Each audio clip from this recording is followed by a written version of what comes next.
Shalom. Selamat pagi Bapak Ibu Saudara-saudari yang dikasihi Tuhan. Kita bertemu kembali pada renungan di pagi hari ini. Baik, mari kita siapkan hati kita, kita bersatu di dalam doa. Segala puji, hormat, dan syukur kami Tuhan ke dalam hadirat-Mu. Karena penyertaan-Mu dalam istirahat kami dan Kau bangunkan kami di pagi hari ini. Kami percaya dan yakin bahwa setiap hari yang baru yang Tuhan berikan kepada kami, Tuhan mempunyai maksud-maksud baik dalam kehidupan kami. Kami menyadari banyak pergumulan, banyak godaan dari si iblis yang mau mengganggu rencana-rencanamu yang indah bagi kehidupan kami di hari ini. Tapi di dalam nama Tuhan Yesus, kami percaya dan yakin kami boleh berjalan bersamamu. Masuklah Tuhan dalam hati kami, beracara seluas-luasnya dalam hati kami. Di dalam nama Tuhan Yesus kami berdoa. Amin. Ibu yang berhasil. Landasan firman Tuhan diambil dari 1 Raja-Raja 2 ayat 18 sampai 20. Betseba masuk menghadap Raja Salomo untuk membicarakan hal itu untuk Adonai. Lalu bangkitlah Raja mendapatkan serta tunduk menyembah kepadanya. Kemudian duduklah ia di atas tatanya.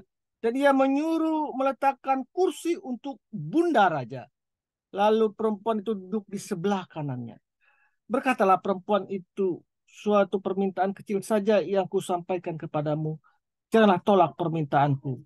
Jawab raja kepadanya, mintalah ya ibu, sebab aku tidak akan menolak permintaanmu.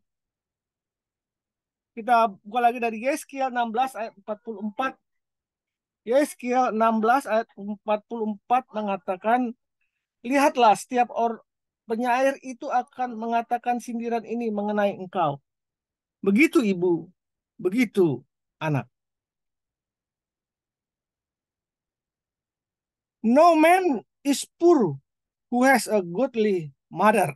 Artinya tidak ada seorang yang malang jika ia memiliki seorang ibu yang saleh.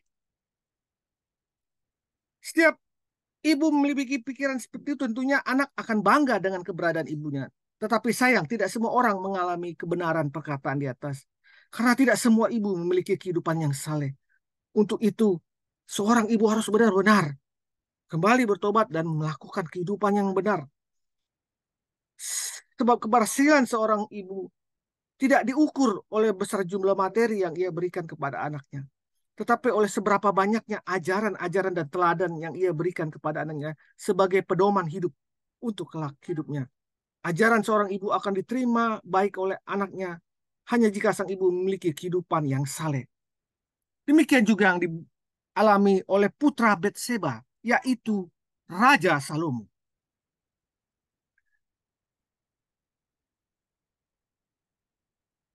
Salomo menulis dalam Amsal, anak yang bijak mendatangkan sukacita kepada ayahnya, tetapi anak yang bebal adalah kedukaan bagi ibunya. Amsal 10 ayat 1. Hai anakku, peliharalah perintah ayahmu dan janganlah menyia-nyiakan ajaran ibumu. Amsal 6 ayat 20.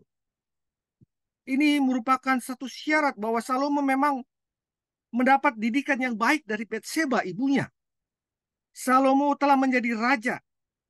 Cara dia bersikap menunjukkan bahwa ia mengasihi dan menghormati ibunya. Satu jawaban Salomo yang menarik tak kala Betseba menghadap kepadanya ialah, mintalah ya ibu, sebab aku tidak akan menolak permintaanmu.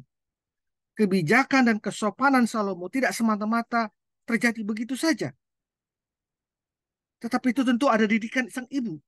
Bahkan Ratu Seba sendiri memuji hal itu. Sebab itu tak lepas dari didikan Seba yang sangat berperan untuk membentuk karakternya. Kitab Yeskiel yang seperti kita baca tadi adalah benar adanya. Bahwa setiap penyair mengatakan sindiran ini mengenai engkau. Begitu ibu, begitu anak. Yeskiel 16 ayat 4. Betseba telah berhasil menjadi seorang ibu yang saleh. Bapak, Ibu, saudara-saudari yang dikasihi Tuhan. Di sini kita tidak bisa melihat, di sini kita bisa maksudnya melihat betapa penting peran seorang ibu. Pengaruh dari seorang ibu lebih besar dibandingkan dengan sang ayah. Dikarenakan ibu lebih berperan dalam mengasuh dan mendidik anak. Terutama ketika anak itu masih dalam masa pertumbuhan. Pada masa itulah biasanya anak juga memiliki komunikasi yang lebih intens dan dekat dengan sang ibu. Mengingat pentingnya komunikasi antara ibu dan anak di dalam mendidik seorang anak, seorang ibu perlu menyediakan waktu yang cukup untuk memperhatikan anaknya. Dan akhirnya nanti orang-orang akan mengatakan bahwa dia tumbuh melalui pohon keluarga yang baik. Keberhasilan seorang anak merupakan salah satu indikasi keberhasilan orang tua di dalam mendidik anaknya. Alkitab memerintahkan supaya kita mengajarkan firman Tuhan kepada anak kita secara berulang-ulang. Ulangan 6 ayat 6 sampai 7. Jika anak telah menghidupi kebenaran firman Tuhan, niscaya pintu keberhasilan akan terbuka baginya. Sikapi, siapkah Anda menjadi ibu yang berhasil? Mari kita berdoa. Tuhan, mampukan aku menjadi ibu yang saleh, supaya ketika aku mendidik anakku di dalam kebenaran-Mu, mereka dapat menerima dan menerapkannya dalam kehidupan mereka. Dalam nama Tuhan Yesus. Amin. Ibu yang baik tak pernah berhenti memberikan teladan dan mengajarkan firman Tuhan kepada anak-anaknya. Selamat pagi, selamat berkarya. Tuhan Yesus memberkati. Amin. Amin. Amin.